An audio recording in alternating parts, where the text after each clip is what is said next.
parce que papa, le père est sacré. Là, nous devons aussi comprendre. Le père n'a jamais il tort quelque part. Donc papa ça en a même pas dit, papa ça en a torté. Papa a ça pour le lokumu, papa a ça pour le respect. C'est ça en fait. Mais dans toutes ces choses, d'abord pour la séparation en soi, la milieu ecclésiastique ils ont déjà quoi affecté. Et alors tu ne sais pas bien dans ma zakana c'est la vision mon coup. Peut-être yo se battre que ma bon peut-être le mambo c'est là il y a converti mon peu place au bon mal. Mais la bango mi balé Bible est clair, Bible dit soki batu mi balé ba yo qualité. Il faut ba koki d'abord au temps dans la moralité. Dans besoin de ça Joseph a bien établi le père et Pharaon. Ça dit autrement dit Joseph a eu la paix spirituelle et Pharaon. Différence par rapport à la chaise. Alors dans tout ce que Pharaon pouvait faire, il devait d'abord consulter Joseph. Donc un père reste toujours un père. Mais l'église appartient à personne, l'édifice et ça est mal dans Nzambe. Mais c'est là qu'on dit que qui est fait nous kuna. Alors bi article nous so en toucher l'autorité, en signer l'autorité, à passer la merci. Spécial Sunga orphelin. De soutenir orphelinat vida. Akata orphelinat vida bolingonde vandi. Ndenge okanisi baye bazotelengana. Nzamba pambola yo. Orphelinat vida nzambe atieli sonae awa. Eloko nyonso za nango. Yaka contacter orphelinat vida. Misolo na yo okabola ngona banani. Orphelinat vida. Esika bazozwa bana o baza orphelin. Botana nzambe shalom biskanso bizwa mibino awa nazali na orphelinat vida na yaki na bapashiko pona kotala penza si réellement si makambo toyokaka mama Emily Seti Mainga existaka. Mais quand on est venu, on a trouvé que c'est vrai. Surtout ça la bolam livre souvenir et fondement. Même après la mort, même après le retour à Christ, il y a misana biso et témoigner biso liboso na nzambe. Bien aimé, total ONG vida a organisé activité $1 pour nos orphelins. Orphelinat vida eza train ezolokota ba orphelin botie essence pour ekoma la destination. Nzambe na lola mona bina pambola bina vraiment azongisa ya ebele vraiment na oyo nyonso bosalaki lelo toyesu na lisolo mosusu kosenga na bino ke tozweli bana esika ya monene tozweli bana esika ya kitoko tozofutela yango chaque mois bana na biso fo balia bana na biso fo bakende classe bana na biso fo balata bana na biso fo baza propre nasepelaka na donner oyo bango bayoka mbongo na nzambe et puis basalaka nzambe asengi parce que c'est eloko nzambe asengi nga na yebisaki nzambe tu m'as donné cette vision mais je ne vais pas travailler toute seule. Bah, bossa le cas, provision était tout autour de moi. Nayango, Soki Olingi Osunga, Bengabiso, na plus 1 64 75 33 43 10. Topé, Bengibisona, plus 243 97 666 66 04. Shalom, c'est prophète Moïse Makoma, ministère Ozana. Mingi baloba qui était Seigneur Jésus qui sa sala kalisusu te nenge abanda ki ko sala kala. Yango ngai pe na ibisa ki ba oyo ba tambola partout, ba luka ba délivrance, ba matana ba via ba kenda partout, ba délivrance simbate boya et pas na Seigneur Jésus qui sende bokobika. Ba tuana pe ba yaki pe ba leki ba délivrance ba biki bino moko bo tala ba témoignage.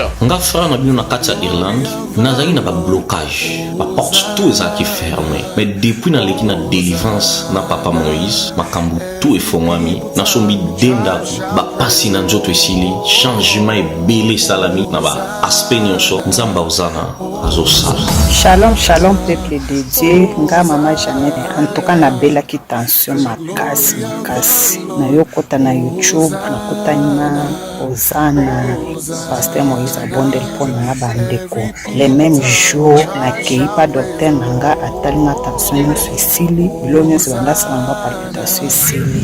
Shalom peuple de Dieu, shalom mama Clémence na Paris na yiko témoigner moni na nzamba Ozana wa sai na bomo nanga nazali na problème ya mwana bane koloba te na bane kokende na orthophoniste donc badéclaraki mwana comme handicapé aloba te na etango baye kolakisa papa Moïse alekisi mwana délivrance lelo mwana nanga komoloba naye kotémoigner moni na nzambe ya bikamwa oyo asali na bomoi na ngai nazali na problème mokanda to reprise nazwaka barégi na raison moko ezata na sens te lelo nakomi mwasi esengo nazwi mokanda nazwi mpe mosala donc yango nayi témoigne monene na nzambe ya ozana ngo azali na bomoi nanga tokanga na nzambe oyo nalobaki deja awa ezali terminus bosabone na Papa Moïse Prophète TV na YouTube nazosela bino na moto.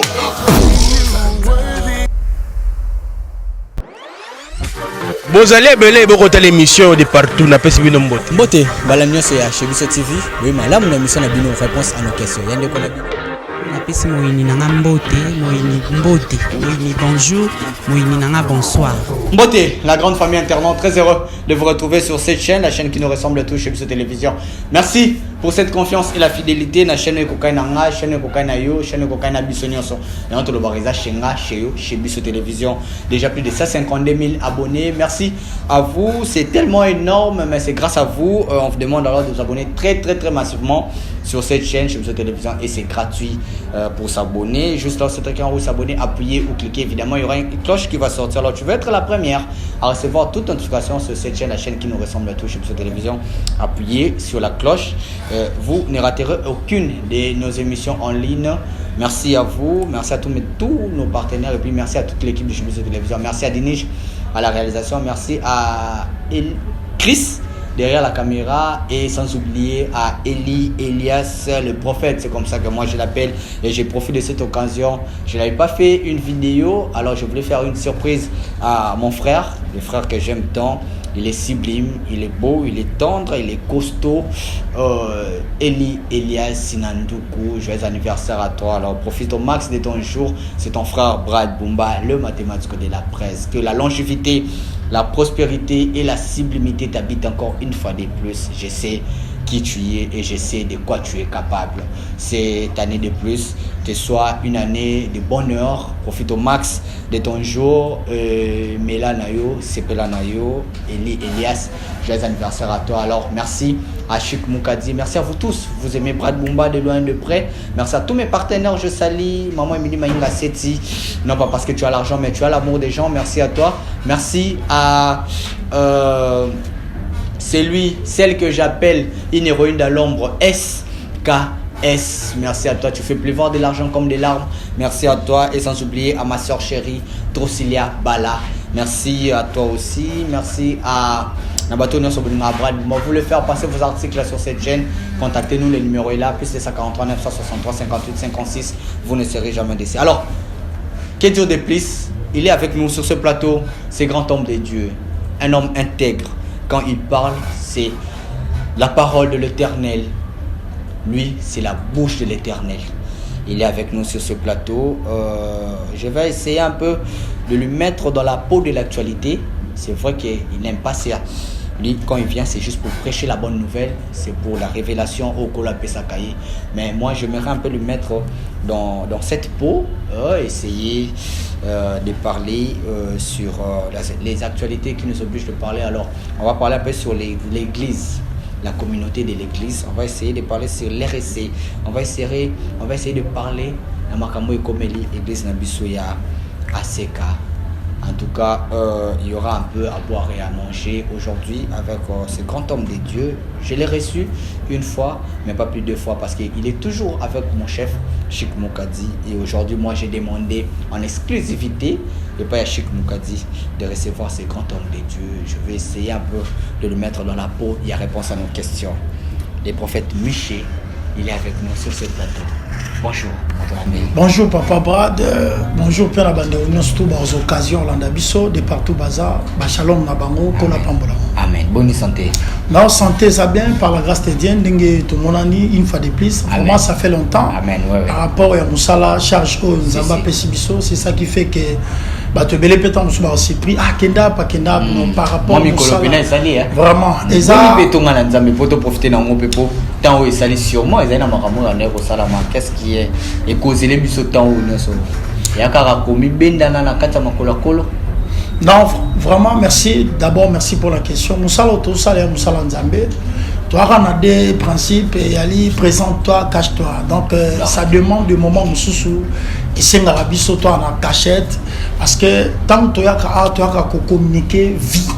Donc c'est ça. Alors pour en bénéficier de toutes ces choses-là, et c'est un abisso pe ko zwa tant mon retraité, et c'est un tant mon ko nzambe parce que tant ko zwa liboso ba nzambe, o memela bango nyama o ezafre, ça dit o memela bango révélation, ainsi dit l'Éternel. Donc l'église en particulier, en tout cas c'est bon, toi il n'a pas séminaire, ba marambelé, mais je pense déjà, je dis merci à Dieu parce que tout aussi ça lobby et ça là qui dimanche peut-être au boucler n'a pas programme. En tout cas l'église en soi ça évolue bien par la grâce de Dieu. Amen, amen. Voilà, merci. Comment biso na mo prière pour to kota vraiment na ben émission na biso kola kama biso. OK, merci. Tendre Père, nous recommandons ces temps entre tes saintes mains. Ba on sur balanda biso to Saint-Esprit avec le message amplifie mon amitié Mabatou et paix sa vie au nom de Jésus. Amen. Amen. Voilà. En tout cas, moto nzambe olimbisa na kotisono na kati ya ben oyo. Na ebike yo eza monimo saint de kambara. Lingo répondre na sagement et puis na monimo saint mais orondima pe moi ba question na ngawana o batu balobaka wana ememaka batu boye. Église lelo. Avant to kota pena la vivre chez na biso. Est-ce que ezala kaka na force nango, na ampleur nango, ba communauté ndenge koma. Force ya église, ezala kande ezala ki to lelo oyo ba bu kotitu. Ok, merci, parce qu'il y a des sortes de l'église. Nous avons d'abord l'église universelle qui est le corps du Christ. Okay. Et il y a aussi l'église locale, l'église du Congo, il y a RSC, ainsi de suite, c'est ce qu'on appelle l'église locale. Mais l'église en soi ne peut jamais tomber malade. Parce que Christ a dit mon église. Ça dit même Christ, quand tu l'es venu, le mot église existait déjà.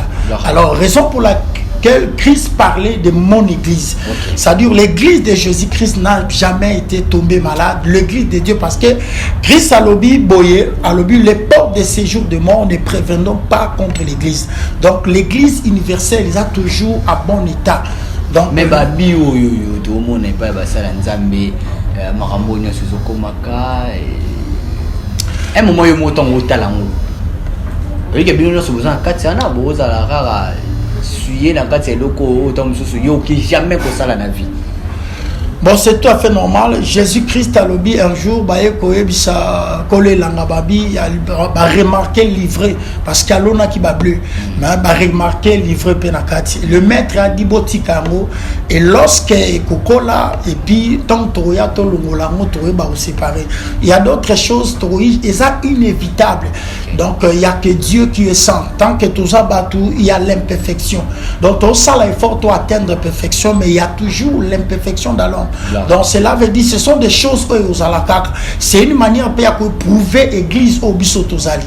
Donc cela veut dire le maître a dit abiboti kango na soukande nzamba webo ça différent. Il fallait que toutes ces choses arrivent et pour te comprendre tozo kende wapi to uti wapi. Donc c'est ça. Malgré tout ce qui arrive, c'est là on dit ceux qui Satan peut azalakité, ceux qui lumière ezalakité to ngoto ba pe ténèbres. Alors autrement dit, le diable aussi, Babi c'est un serviteur. Donc il a magasin joué dans malice. Mais ils ont permettre biso parce que ce qui est pas à la quitter, peut-être on peut comprendre peu vérité. Donc il y a certaines choses, Nzamba so permettre en comment peut différencier qui est qui. Parce que aujourd'hui tout le monde s'appelle serviteur, serviteur. Bible Lobby, ce n'est pas ceux qui disent Seigneur, Seigneur, n'enterrons tout dans le royaume des cieux. Bible Lobby, ceux qui feront la volonté de Dieu. Parce qu'aujourd'hui, il y a autant des églises, il y a autant de prophètes, il y a autant de pasteurs, mais comment on peut différencier toutes ces choses? Il y a un moment donné, Dieu permet certaines choses arrivent pour que nous, comme étant les enfants de Dieu, à comprendre très bien. Parce que la Bible dit boye babango na misala na bango. Très bien. Donc la faisabilité, parce qu'on dit il y a un adage qui dit ba comprendre par rapport à Oazoloba, mais par rapport à la faisabilité na. Donc il y a des signes qui ne trompent pas. Lorsque vous voyez c'est ça, vous comprenez que non, muto azabo et toi azabo. Donc c'est un peu ça. Fallait que toutes ces choses arrivent pour l'église. Mais l'église universelle, ni tâche ni rite, l'église le Seigneur Jésus viendra récupérer sur la terre. Donc l'église universelle est intacte. L'église n'a jamais tombé malade. Ok. Très bien. Si tu as une actualité, pour te mettre place de tika makam. Baby, mon sang n'a jamais bien voici l'homme. Ok. Oui bien. Ok. Azana seka kalembe. Ba excommunié. Et pas tata na ya mulimo. évêque Pascal Mukuna. Moi na o na média bolimisa na benge mwana maza papa et pas ya batu na ye kuna na église biso pe to abana na ye ya molimo mais pas ya papa Mukuna aza mwana oyo toyokana no abimoko te ya sextap abimoko te escroquerie abimo kana so toyoka pa basala nzambe o mwasi na ngai mwasi na sala kiboye o ya kenda kiboye bakanga ki place boye yeno to tikola yoka ngote mwana o to kolo baza kwa étoile na kati ya seka yemo papa to mona na babi mais mwana na ndima papa na salite na ye à chaque fois kozana papa na ye lelo oyo to yebina no cause te poto ozela yemoko voici l'homme à l'écran TV allo banabiso qu'est-ce qui s'est passé mais en soi de voir que avec Pascal Mukuna a excommunié voici l'homme en tant qu'homme de Dieu naninga analyse karabo ya bomotonano. Bon, en fait, merci d'abord pour la question. Le problème, c'est quoi, Omoni, parce que papa, le père est sacré. Là, nous devons aussi comprendre. Le père n'a jamais il tort quelque part. Donc, papa, ça en a mis battu. Papa, ça en a torté. Bible, honore ton père et ta mère. C'est ce que la Bible nous recommande. Donc, papa a ça pour le papa a ça pour le respect. C'est ça, en fait. Mais dans toutes ces choses, d'abord, pour la séparation en soi, la milieu ecclésiastique, ils ont déjà quoi affecté. Ça dit beaucoup. Malgré tout, motif, il y a les camotés, tu as cause déjà. Ils ont, en fait, ils ont 10 millions de pesaka. Aya katina église afuka batini mabo. Malgré ba bi ya papa na yi. Bon, ngala côté la té, to le baka ba fait automona. Bon, dans toutes ces choses là, biso to ça on s'attend à analyse. Et là on t'a la vérité to yebi kaka ke, ba mon ba yebi. OK, vérité ça ba mon mi balé ba yebi. Mais oh biso to ça là, ça ka analyse to ça là par rapport parce que na ACK, ça là moi dans mon côté. Malgré ma vie, surtout les qui autour, il y a ACK, il y a avec Mukuna. D'abord, et l'autre robot, c'est un visionnaire. Voici l'homme va se faire partie de la 4e vision. Donc, là où il est, c'est toujours ACK. Parce que quand Dieu appelle quelqu'un, il donne la vision. La vision, il y a aussi les gens au Bako qui c'est des visions. Mais d'abord, Dieu voit la visionnaire. C'est lui que Dieu a appelé. C'est lui qui a le bâton du commandement. Et puis, tout le monde, papa, il y a des gens. Par exemple, à la grâce, à la bâton commandement. Et à la bâton, super bien, dans ma zakana, c'est la vision. Peut-être que vous avez battu le bâton, peut-être que c'est la bâton qui a converti mon place au bon mal. Mais la bâton, il balai, Bible est claire. Bible dit, ce qui bâton, il balai, il qualité. Il faut qui d'abord autant pour l'anzela moralité. Mais tant qu'un homme de Dieu, n'évitez pas de démarche ni pas poursuivre qui tient comme à dire parce que le comment tu y na respect par rapport à Nimbiso total, na respect dans tout. C'est quelqu'un qui honorait son père dans l'activité dans Babylone rebelle. Mais non, mon bâton le bureau est 5 qui tourne pour la totale de 3 points de sa souka. Et puis ça y est, 3 points aller. Bon, nous nous sommes fait rater car il faut pas arrêter la leadership. On vraiment peut go battre là. Après ça les a capital. Et c'est ça, par exemple, le principe en mentorship, c'est toujours comme ça. Mais on doit éviter ce qui se passe entre les deux. Tant qu'un nom de Dieu et l'autre aussi n'a que mon ibableur de l'autre et l'autre au monde il y a plusieurs églises mêlées sous sa Babylone mon communauté c'est là où il y a beaucoup de choses. Dans la communauté hypocrisie dans la communauté poisson il y a beaucoup de choses parce que Bible lobby le cœur de l'homme est au Dieu qui partit. Donc pour moi par rapport à l'analyse dans les entourage. Et ça va m'entourage au entouré évêque Mukuna et ça peut m'entourage au entouré pasteur François Moutomo. Mais les papas ça va toujours irréprochable. Un père parce que nous avons besoin de Pharaon, nous avons besoin de Joseph a établi le père et à Pharaon. Ça dit autrement dit Joseph a eu la paix spirituelle et à Pharaon. Différence Pharaon avec la chaise. Alors dans tout ce que Pharaon pouvait faire, il devait d'abord consulter Joseph. Donc un père reste toujours un père. Mais séparation là par rapport à l'analyse dans l'entourage. Parce que François Moutombo, papa, tant que dans tout le monde a François Moutombo, tout le monde a Mukuna. Donc tant moi nous sommes à ta fierté, et sommes à papa, mais comment on a divisé, c'est trop sec. Donc bon, selon la rumeur, moi je ne sais pas, par rapport au ministère Naïe, par rapport à Babou Kibikeko, je ne sais pas. Mais l'autre, c'est l'église de Dieu. En tout cas, ce que le parce que est affecté. On ne s'attendait même pas à ça. Comment la soumission, voici l'homme en Zanango tout au près à papa naïe smithement. Bon, je ne sais pas si c'est par rapport, il n'y a pas maladie naïe, je suis par rapport à lui-même, je ne sais pas. Merci beaucoup l'homme de Dieu. Nanengo éclairci mais est-ce que nous avons une question avant Natuna, j'aimerais dire merci et bientôt à Kinshasa, maman Minata Nongala Billy, I love you so much, I love you my heart. Bientôt à Kinshasa, ma maman chérie, maman Aminata Nongala Billy, merci à toi et puis bientôt Sœur Dorcas ici à Kinshasa et sans oublier Lux Pereira. Mais mon Tanzamé, il y a une question Natuna. N'est-ce pas excommunié? Pour notre suite favorable était. Il y a mon pénal à l'obité. Mais est-ce que le bâtiment ACK Kalembele Mbewana? Est-ce que le bâtiment là est en compte si ACK? Tu as réagi mon facile. En tout cas, merci pour la question. Le problème est que c'est ça photo que l'église appartient à Jésus-Christ. Donc l'église, nous tous, nous faisons l'ensemble, toujours faire partie. Au hasard, au colo, au hasard, nous sommes toujours formés, corps, il y a Christ, c'est lui qui est la tête. Donc l'église, édifice ouana, église locale ouana, édifice ouana, bâtiment ouana. Or, le véritable église, d'abord, c'est l'homme. Donc édifice ouana, c'est l'église à part, mais par rapport, attends, papa, jamais. Par rapport, il y a ACK, parce que ACK, c'est l'église. Non, voilà. Et ACK, le nom là, ACK. Et cette vision là appartient parce que Tia Bane au Salawana, na c'est vision ACK. Aux Amouana, Oyabini, Akeya, le coin de toi, na chapelle, toi, na Banzambe Malam. Voilà. Ok, ko banana combo ya Nzambe Malam. Ok, ko banana combo ya ACK. Mais la somme na mongonanga. Non, papa, tu as fait partie de l'œuvre Nzambe. Et là, nous sommes Nzambe. Bon, ce qui est le Lozate, et ça va pas sa famille. Non, l'église appartient à personne. Édifice wana, et ça est ban Nzambe. Mais selon Badir Nenayoki, évêque Mukuna, alors bi atikinyon so a touché l'oroté, a aussi me l'oroté, a Pessira, merci.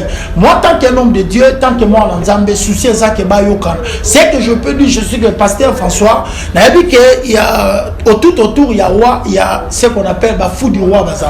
Mais tout ça, toujours l'humilité précède la gloire. Et ça, pour la mission église, pour nous, l'église, ce n'est pas quelque chose à acclamer. Parce que lorsqu'il y a autant de divisions, en tout cas, et ça pour arranger et déranger peu foi et te belé. Mais tant qu'un homme de Dieu, souci n'a Nzambe asunga ke kimia yokota. Na yebi ke to yebi cause na ngote. Mais l'église appartient à Jésus-Christ. Alors je ne sais pas que l'église est à Moutoto à Nani, non. Soit le lot va prendre tous en belé à cause de ma appartenance. Mais l'église appartient à Jésus-Christ. Merci beaucoup l'homme de Dieu. L'église appartient à Jésus-Christ parce que question na nayebi ke on te tambu sabatu mutu. Mikolo nyonso ya oyeba ndaku wane otika na nani ya seka to ekene na kalembelembe. Voilà. Merci beaucoup. Alors j'aimerais maintenant vous laisser le temps l'homme de Dieu yako te ya biso. Nengo mesana le roi bo mesana na biso tous à la édifier na maloba o kolo a tindeli biso et pas il y a mosali na ye moto na Nzambe le prophète. Ok, merci vraiment. Il y a beaucoup de témoignages au bas témoigner. Dernièrement, on a fait un message par rapport à Dubaï. Il y a écoute message, j'avais dans le bas qui n'a pas ma déclaration moko. Récemment, tout le monde a quitté le roi à Dubaï. Koufaki, tout qui va tremblement de terre. Donc un prophète ne sort pas au hasard comme ça. Quand un homme de Dieu arrive, il amène un message de la part du Seigneur. Il y a un pour remarquer bana Israël, basolo baboye na Samuel, babi na Samuel, babi ton arrivé annonce quelque chose. Dans zone ngana ça ne comment qu'on fandi 10 ans la malade. Dans zone ngana ça ne comment on fandi 30 ans la malade. Tout est possible à celui qui croit. Na opé Nzambe merci. Dernièrement, on a consommé la papa moko na Kingabwa. Ça fait 2 jours, on a consommé la papa na Kingabwa. Alors papa na to prier et sili to kei. Na butu wana papa na kangami asali AVC. Et là on a sepeli nini. Oh, na lata di bracelet nanga oyo. Na bosana ki des aka bozo yemba bozo beta maboko bracelet koyaki. Alors ngape, je me souviens pas que bracelet koyaki. Katikati ya butu tangu papa asali AVC, maman bandi ko prier, papa monoko tengami, le boko esali souté, donc c'était ça en fait. Maman na aiko se souvenir que homme de Dieu atikaki bracelet na ye. Maman na azu bracelet atie na loboko ya papa. Quand tu atie bracelet na loboko ya papa, c'est que je dis, le ciel est témoin. Azu bracelet atie na maboko ya papa et sali que papa na se rétabli.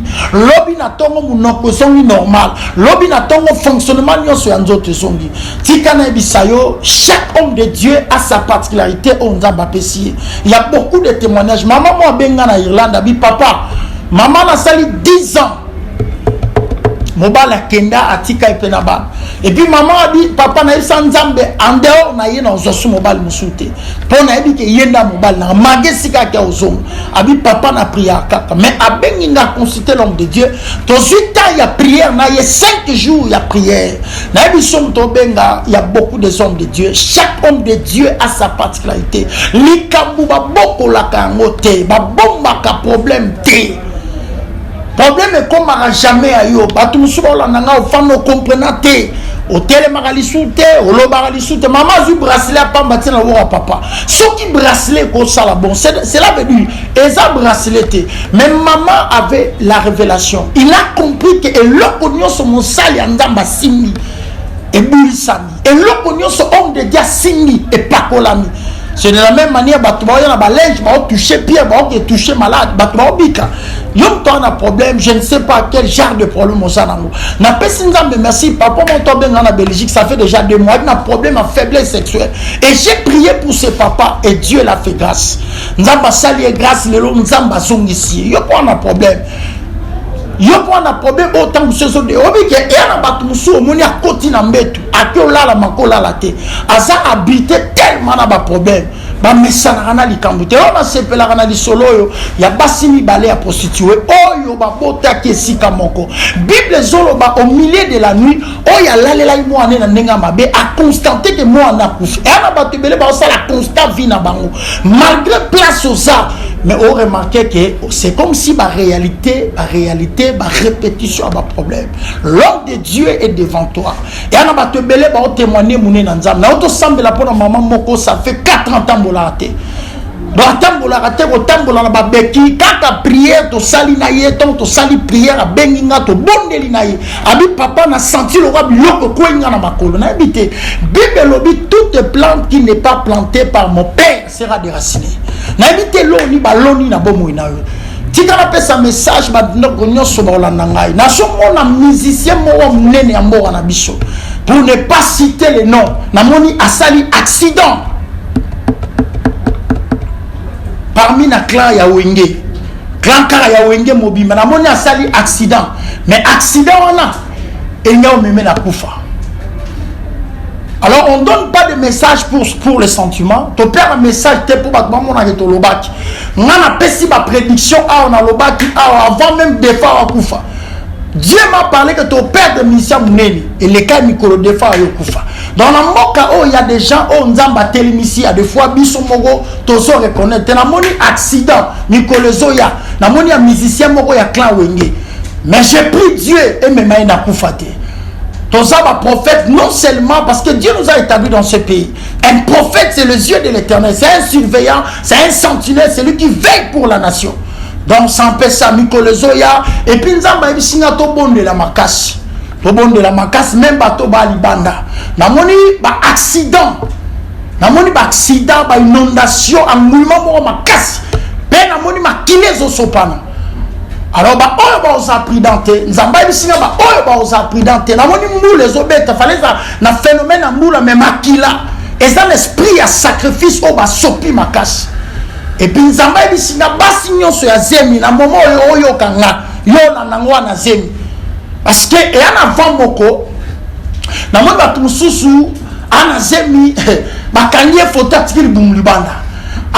Donc, Bible zoloba moi nazali pamboli kote pananzam. Or toute bénédiction doit être protégée. Quand Jésus était né, la Bible dit l'enfant était mailloté. Bah c'est pas qui est. Donc c'est ça ce qui se passe aujourd'hui. Nzamba ebisinga et un star mowa mneni. Star wana il a fait ça. Oui combien parce que bango ba argent diable. Koti wana zemi motiki libumulibana. Obi combien ba suivre bango ba. Obi combien ba perdre ba vie. On a Rihanna. On a Rihanna moyebité c'est un agent du diable. Oebite na rotika libumulibane belé, basali ba morne, et belé a koufi na zemi à cause de cela. Dieu me dit na m'sabana nzambe de partout la nangoza zemi. Et attend distraction te. Et j'attends création ça manabo moinayo. Vraiment l'homme de Dieu est devant toi. Nzamba ici na tobo de la makata mon esprit sacrifice makasi ba te belé ba olela. Mais ba on ba ozala concentrer, connecter na prière nzamba ko épargner. Na moni ba mort subite makasi. Tobonde yope mto na zemi koza na distraction te. Tant musoso la nango zo ba zemi et sopanaka. Musoso zuizemi au Seigneur. Mais je crois c'est un homme de Dieu. Moi j'oblige pas des choses. Si vous êtes convaincu par le Saint-Esprit que celui qui parle devant moi c'est un prophète, c'est un homme de Dieu, il y a beaucoup de témoignages. Et là on a comme une Nouvelle-Zélande, mais ma boîte est liée PC. La malédiction n'a pas besoin d'un visa pour atteindre ce que ça. Et on va tout ça, le roi en Canada et Syrie, le roi en France et Syrie, le roi en Italie, en Belgique et Syrie. Non, monde il y a ténèbres et souffrance, on a problème à distance. Monde spirituel, il n'y a pas de distance. Na bonne délipone de quoi, on va voir qu'il y a personne d'autre en mobile.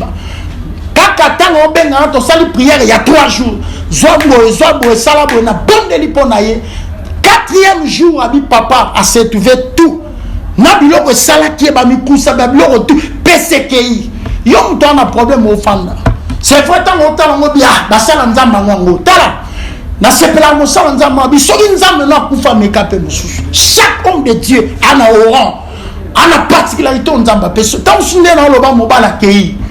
Musu na loba tellement il y a beaucoup de déceptions dans mon thème na kut ndozo na olinga lisute. Okute na ba vanti trop na vie na yo. Ça dit et na batu musu ba pimela bango oseka na vie maman ba pimela oseka. Frère, ça no bilan vie na yo comprend que depuis on sali 10 ans, 20 ans, 25 ans, on attend un souvenir moroté. Alors déjà la carte ya vie mutu so on a souvenir que même ya musalo ça même si OK, il y a pas un souvenir. O la ça que umeli na soma mabele na sala boizate. L'homme de Dieu est devant toi. N'habite malade ni babwa kelayo. Na yebite yana mutu moko landanga ovanda otango la raté yana mutu moko landanga oze bato aussi mambo mais oyebate kende wapi osawana motema na etonda ba chagrin ba déception belé obana likam bien mais comment na sukate tu commences bien même des relations mais comment na sukate c'est possible. L'homme de Dieu est de ba o benga ba otato lanzambe ba o benga ba on a commencé mo sana ba ce sont des choses vraiment ba la kenda. Na éviter l'homme de Dieu est devant toi. Na éviter plein de problèmes de tout ça. Tala na éviter tant non nzamba zo bisanga ya na batu suba la nanga a mité masé zoka. Donc tellement ba déception de qui trop atika na ba na yi. Abi malam na fanda ka bo na ba na so su mobilité. Maman, s'il y a eu la première visitation, il y aura aussi la seconde. L'homme de Dieu est devant toi. Il y a des gens qui vont pimer la bango aussi. Va pimer la même banne. Soit Zuizé Mika Bekosopa. L'homme de Dieu est devant toi. Il y a beaucoup de témoignages à Opes. La dernière église, il y a que dimanche. Maman m'a dit, moi, na sarasel, tu peux pas nous béba. Tu prier pour moi, na zuma, na sopé, moi, na prié. Après prière et sili, tu fais moi 30 minutes pour moi, na sali salité. À sali soki un mois et l'autre côté à ça la toilette. Je vous dis des choses vraies. Il y a des hommes que Dieu a établis. A éviter yom to la nanga shiko motema nesu ezeka bapota ola nanga a obana musalo swaka ba misala morobo. Donc l'homme de Dieu est devant toi. Bible le but il est le même hier, aujourd'hui, éternellement. Jésus-Christ est là, il vous appelle. N'hésitez pas, l'homme de Dieu est devant toi. Il y a beaucoup de témoignages. Na bonne délipona moi na sali toilette, ça la toilette mais sali toilette. Na évité maman li kamne bombami. On s'est confié na bato bele muso la nanga ba bebi selo moi na mutu. Muso la nanga yo kaka mutu passe mutu mukongo. On me la ba kisi ndenge na ndenge o kaka mutu mukongo passe lokolo. L'homme de Dieu devant toi. Vraiment mon numéro est affiché au bas de vos écrans. Numéro d'Angezali, piste 243 89 66 91 613. Voilà numéro à prophète dans lobby Ezali, piste 243 89 66 91 613. Ils ont affiché au bas de vos écrans. Si vous êtes convaincu par le Saint-Esprit que c'est lui qui parle devant moi, papa, yom toi na faiblesse sexuelle, évitez pour moi, peut-être ma faire na yo, tourner dans le bas aux par terre. Wata espoir mon côté à venir dans le bas aux apparts, aux coincé même na banyongo. Et bien là nous na poto mais tala banyongo. Donc bah tiens esprit à ba dette pour organiser vie na yote. Mais l'homme de Dieu devant toi, il y a aux occasions et c'est obligatoire ceux qui aussi maman molimo centre que oh le baliboso na c'est un homme de Dieu. Donc pesi ba prédiction belé na mboko yo salam. Il y a beaucoup de messages na fandi pour na mboka mais pour des raisons makambe belé ya mwa msuto boya communiquer ngo. Mais to prier pour na mboka oyo eza nzambe. Kolo na pamboli ba nyonso balandi biso de partout bazatika grâce paix faveur ya nzambe et bila bango au nom de Jésus. Amen. L'argent comme des larmes. Merci à toi et sans oublier à ma soeur chérie, Trocilia Bala. Merci à toi aussi. Merci à Bateau Nyon Sobin Mavrad. Vous voulez faire passer vos articles sur cette chaîne, contactez-nous, le numéro est là, PC 53 963 58 56. Vous ne serez jamais déçus. Alors, qu'est-ce que de plus? Il est avec nous sur ce plateau, c'est grand homme de Dieu, un homme intègre. Quand il parle, c'est la parole de l'Éternel. Lui, c'est la bouche de l'Éternel. Il est avec nous sur ce plateau. Je vais essayer un peu de lui mettre dans la peau de l'actualité. C'est vrai qu'il n'aime pas quand il vient, c'est juste pour prêcher la bonne nouvelle, pour la révélation, pour la mais moi, je me un peu lui mettre dans cette peau. Mais quand on est venu, on a trouvé que ça vrai. Surtout ça, la bolam, livre souvenir et fond. Même après la mort, même après le retour à Christ, il y a Misana Bisso et témoigné Bisso Nazam. Bien aimé, Total ONG Vida a organisé activité $1 pour nos soins orphelins. Orphelinat Vida eza très je l'ai reçu une fois, mais pas plus de 2 fois, parce qu'il est toujours avec mon chef, Chic Moukadi. Et aujourd'hui, moi, j'ai demandé en exclusivité de pas Chic Moukadi de recevoir ce grand homme de Dieu. Je vais essayer un peu de le mettre dans la peau. Il y a réponse à nos questions. Le prophète Miché, il est avec nous sur ce plateau. Bonjour. Bana na biso fo balata, bana so fo baza propre. Na sepelaka na donner oyo, bango bayoka mbongo na Nzambe et puis basala ka Nzambe sengi parce que c'est le Nzambe senga na yebisa ki Nzambe. Tu m'as donné cette vision. Mais je ne vais pas travailler toute seule. Bah bosa le ka ba provision était tout autour de moi. Nayango soki olingi osunga benga biso na plus 1 64 75 33 43 10. Topé, Bengi Bissona, plus 243 97 666 66 04.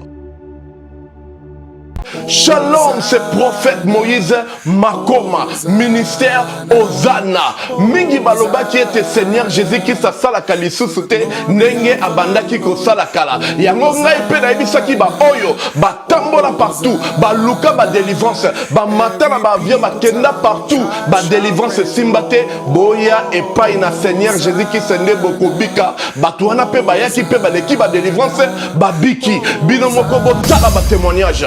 Frère na bino na kati ya Irlande nazali na ba blocage ba porte tout ezaki fermé mais depuis na leki na délivrance na papa Moïse makambu tout efongwami na sombi dendaki ba pasi na nzoto esili changement ebele salami na ba aspect nyonso nzamba ozana azosala. Shalom shalom peuple de Dieu nga mama Jeannette en tout cas na belaki tension makasi na yokota na YouTube nakotani na Ozana pasteur Moïse abonde pour na bandeko les mêmes jours na keipa docteur nanga atalinga tension esili bilonyo zibanda sanga palpitation esili.